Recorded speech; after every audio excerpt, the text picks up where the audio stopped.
नमस्कार दोस्तों, मैं विजय कुमार आपका स्वागत करता हूं आपके अपने YouTube channel true and details में। तो दोस्तों, ये हमारा सामान्य अध्ययन का प्रैक्टिस सेट 97 होगा, जिसमें हम 25 महत्वपूर्ण प्रश्न को करवाएंगे और 25 में से आप कितने प्रश्न कर पाते हो वो कमेंट बॉक्स में हमें जरूर बताएं दोस्तों। और उससे पहले प्रैक्टिस सेट 96 में हमने आपसे जो सवाल पूछा था, यानी कि HW, उसका भी हम आपको जवाब बताएंगे। चलिए दोस्तों, शुरुआत करते हैं आज का हमारा सामान्य अध्ययन का प्रैक्टिस सेट 97, जो कि आपके रेलवे, NTPC और रेलवे ग्रुप डी के लिए काफ़ी महत्वपूर्ण है दोस्तों। तो चलिए शुरुआत करते हैं।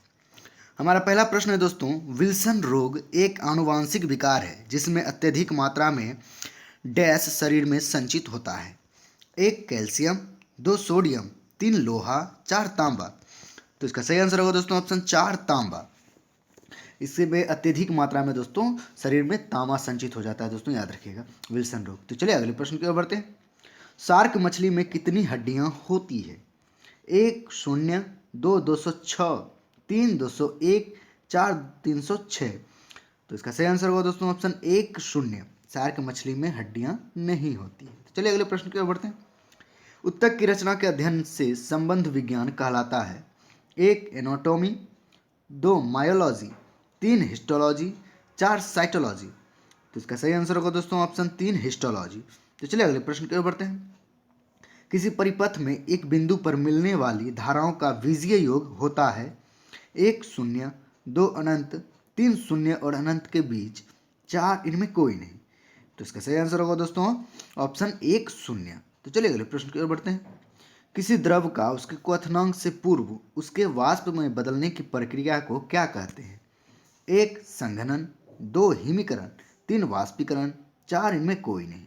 तो इसका सही आंसर होगा दोस्तों ऑप्शन 3 वाष्पीकरण। तो चलिए अगले प्रश्न की ओर बढ़ते हैं। हर्ट्ज क्या मापने की यूनिट है? 1 तरंगों की आवृत्ति, 2 तरंगों की तीव्रता, 3 तरंगों की स्पष्टता, 4 इनमें कोई नहीं। तो इसका सही आंसर होगा दोस्तों ऑप्शन 1 तरंगों की आवृत्ति मापने की यूनिट है हर्ट्ज। तो चलिए अगले प्रश्न की ओर बढ़ते हैं। वह कण जो न्यूक्लियॉन को बांधे रखने का कार्य करता है। 1 मेसॉन, 2 न्यूट्रॉन, 3 पॉजिट्रॉन, 4 इलेक्ट्रॉन। तो इसका सही आंसर होगा दोस्तों ऑप्शन 1 मेसॉन। तो चलिए अगले प्रश्न की ओर बढ़ते हैं। उदासीनीकरण क्रिया में बनता है। 1 लवण व जल, 2 लवण, 3 भस्म, 4 अम्ल।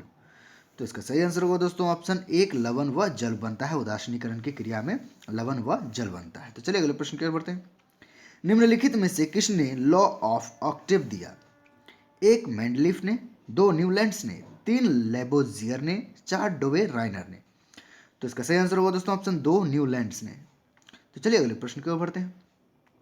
कंप्यूटर भाषा जावा का आविष्कारक कौन है? 1 IBM, 2 इन्फोसिस्ट, 4 Microsoft, 4 Sun micro system. तो इसका सही आंसर होगा दोस्तों ऑप्शन 4 सन माइक्रो सिस्टम। तो चलिए अगले प्रश्न की ओर बढ़ते हैं। महावीर की मृत्यु के बाद जैन संघ का अगला अध्यक्ष कौन हुआ? 1 मल्लीनाथ, 2 वज्रस्वामी, 3 सुधर्मन, 4 गोशाल। तो इसका सही आंसर होगा दोस्तों ऑप्शन 30 सुधर्मन। तो चलिए अगले प्रश्न की ओर बढ़ते हैं। निम्न में किस काल में स्त्रियों की पुरुषों से बराबरी थी? 1 चोल काल में, 2 मौर्य काल में, 3 गुप्त काल में, 4 इनमें कोई नहीं।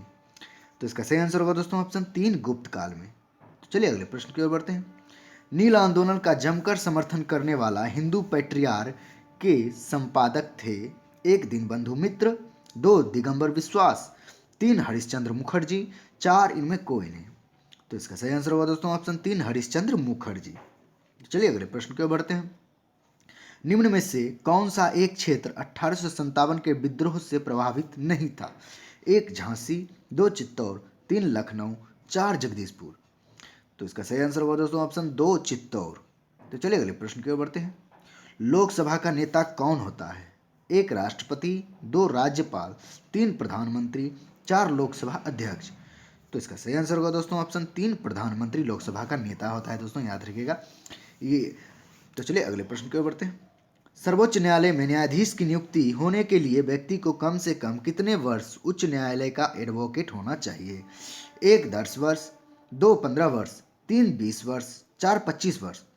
तो इसका सही आंसर होगा दोस्तों ऑप्शन 1 10 वर्ष। तो चलिए अगले प्रश्न की ओर बढ़ते हैं। हवाला क्या है? 1 कर वंचन, 2 सेवरों का अवैध व्यापार, 3 विदेशी मुद्रा का अवैध कारोबार, 4 इनमें कोई नहीं। तो इसका सही आंसर होगा दोस्तों ऑप्शन 3, विदेशी मुद्रा का अवैध कारोबार है हवाला। तो चलिए अगले प्रश्न की ओर बढ़ते हैं। भारत में मौद्रिक नीति किसके द्वारा बनाई और लागू की जाती है? 1 भारतीय रिजर्व बैंक, 2 केंद्र सरकार, 3 एसोचैम, 4 फिक्की। तो इसका सही आंसर होगा दोस्तों ऑप्शन 1, भारतीय रिजर्व बैंक के द्वारा। तो चलिए अगले प्रश्न की ओर बढ़ते हैं। पृथ्वी के कुल द्रव्यमान का लगभग कितना प्रतिशत मेटल में पाया जाता है? 1 60%, 2 63%, 3 65%, 4 68%। तो इसका सही आंसर होगा दोस्तों ऑप्शन 4 68%। तो चलिए अगले प्रश्न की ओर बढ़ते हैं। वातावरण में सबसे ज्यादा ओजोन का संकेंद्रण कहाँ होता है? 1 क्षोभ मंडल में, 2 मध्य मंडल में, 3 आयन मंडल में, 4 समताप मंडल में। तो इसका सही आंसर होगा दोस्तों ऑप्शन 4 समताप मंडल में होता है। तो चलिए अगले प्रश्न की ओर बढ़ते हैं। ग्रैंड कुली डैम निम्नलिखित में से किस नदी पर स्थित है? 1 नील नदी, 2 पराना नदी, 3 जेम्बेजी नदी, 4 कोलंबिया नदी।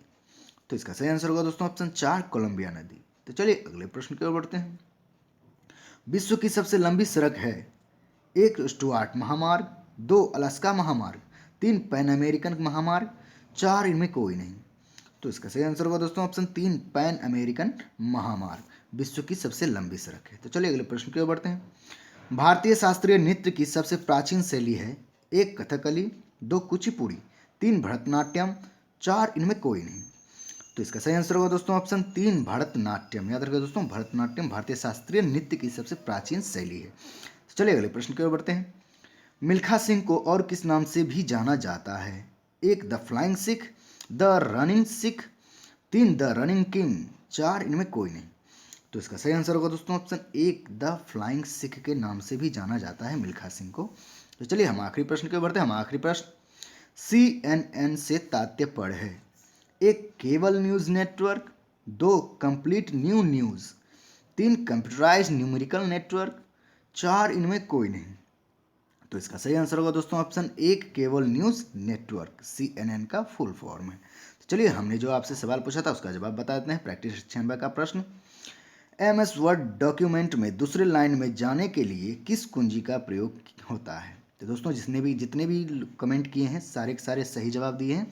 तो जवाब था दोस्तों एक उत्तर एंटर की। याद रखिए दोस्तों, एंटर की का प्रयोग होता है। तो चलिए आज का जो प्रश्न है वो देख लेते हैं।